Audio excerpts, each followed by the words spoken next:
Assalamualaikum warahmatullahi wabarakatuh. Nama saya Vina Kurniasih, NPM 1921020582, kelas K, jurusan Hukum Tata Negara, mata kuliah Filsafat Hukum Islam. Dosen Bapak Herviniati. Di sini saya akan memenuhi salah satu tugas dari prinsip-prinsip maqasid syariah. Prinsip-prinsip maqasid syariah itu ada pengertiannya, yaitu terdiri dari dua kata, yaitu maqasid yang artinya kesengajaan atau tujuan, dan syariat yang artinya jalan menuju sumber air. Ini pula dikatakan sebagai jalan ke arah sumber pokok kehidupan.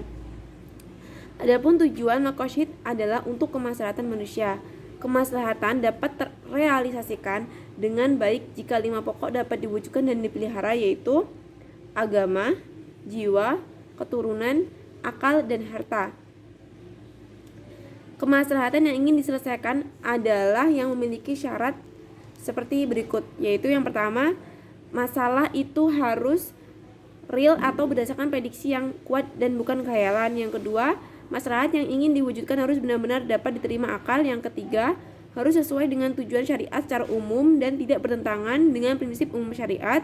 Yang keempat, yaitu mendukung realisasi masyarakat daruriyat atau menghilangkan kesulitan yang berat dalam beragama. Adapun manfaat dari maqasid syariah ialah yang pertama, yaitu mengungkapkan tujuan, alasan, dan hikmah tasyri' baik yang umum maupun khusus. Yang kedua, yaitu menegaskan karakteristik Islam yang sesuai dengan tiap zaman. Yang ketiga, membantu para ulama berijtihad dalam mengikat tujuan syariat Islam. Yang keempat, mempersempit perselisihan dan taksub di antara pengikut mazhab fikih.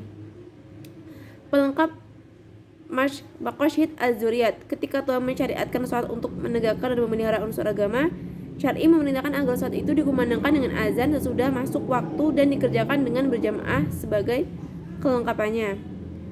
2. Pelengkap maqasid haziyat. Tatkala syar'a memberikan kemurahan kepada orang yang sedang dalam pepergian untuk mengqashar sholat, lalu disempurnakan kemurahan itu dengan diperbolehkannya menjamaknya. Yang ketiga, pelengkap maqasid tahsiniyat. Syar'i mewajibkan bersuci untuk menegakkan urusan tahsini. Kemudian kewajiban bersuci itu disempurnakan dengan aturan-aturan sunat lagi bersuci. Tatkala syar'i mensunatkan menyembelih hewan kurban, disempurnakan perintah itu agar binatang yang dikurbankan tidak dipilih dari binatang yang tidak cacat. Sebagaimana dijelaskan dengan berulang kali bahwa tujuan hukum perundang-undangan ialah untuk mewujudkan kemaslahatan dan menolak kemudorotan bagi manusia. Selanjutnya yaitu pengetahuan dan pemahaman yang benar mengenai sebab-sebab perintah itu dikeluarkan menjadi pendukung utama untuk menaati perintah syariat. Karena sebab-sebab syariat dikeluarkan selalu mengikuti status hukum musababnya. Artinya jika status hukum musababnya adalah wajib, maka wajib pula hukum sebab yang terjadi perantaranya. Tak ada bedanya dengan perintah-perintah syariat.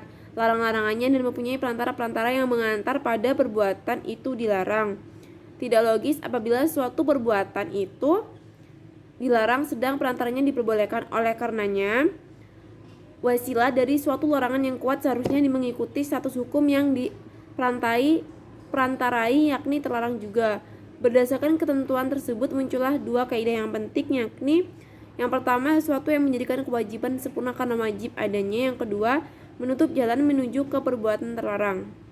Sekian yang dapat saya sampaikan dari pada materi prinsip-prinsip maqasid syariah.